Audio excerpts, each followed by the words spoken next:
రైతు ప్రయోజనాల కోసమే ముఖ్యమంత్రి చంద్రబాబు నాయుడు రైతన్న మీకోసం అనే కార్యక్రమం చేపట్టారని, రైతులకు అండగా కూటమి ప్రభుత్వం ఉంటుందని ఎమ్మెల్యే వేమిరెడ్డి ప్రశాంతిరెడ్డి అన్నారు.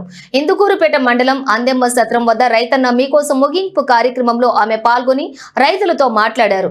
ఈ సందర్భంగా మాట్లాడుతూ రాష్ట్రం సంక్షోభం నుంచి అభివృద్ధి వైపు అడుగులు వేస్తుందని, ఇచ్చిన హామీలను ఒక్కొక్కటిగా ప్రభుత్వం అమలు చేస్తుందన్నారు. డెల్టా ప్రాంతమైన కోవూరు నియోజకవర్గంలో రైతులు ఇబ్బందులు పడకుండా గత రబీ సీజన్లో ధాన్యం అమ్మిన వెంటనే 24 గంటల్లో హమాలీలతో సహా ఖాతాలో నగదు జమ చేయడం జరిగిందన్నారు. నియోజకవర్గంలోని రైతన్న మీకోసం కార్యక్రమాలను విజయవంతం చేసిన అధికారులకు, నాయకులకు, రైతులకు ధన్యవాదాలు తెలిపారు.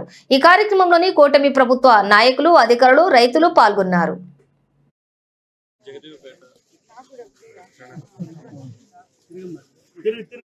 ఈ ఆర్ఎస్డి సిస్టమ్ లో అన్ని దగ్గర 3 ఫేజ్ కరెంట్ కూడా రాబోతుంది.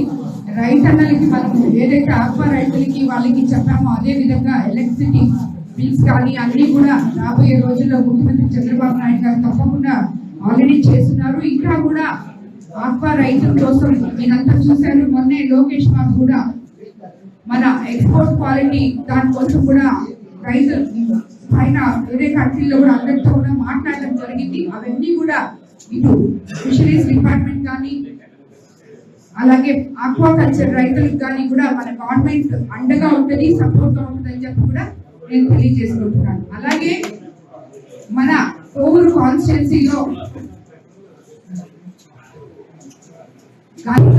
కోవూరు కాన్స్టిట్యున్సీగా మన కోవూరు కాన్స్టిట్యున్సీ ప్రతి ఒక్కరు ఇక్కడ ఉన్న యువత దగ్గర నుంచి 70 ఏళ్ల ముసలోళ్ళ వరకు కూడా వాళ్ళు ఒక బాధ్యతగా తీసుకొని దీన్ని ముందుకెళ్లాలని, ఎక్కడ అటువంటి అరాచక కార్యక్రమాలు జరుగుతున్నా కూడా తప్పకుండా పోలీసులకి ఇన్ఫార్మ్ చేయాలని చెప్పి నేను ఒక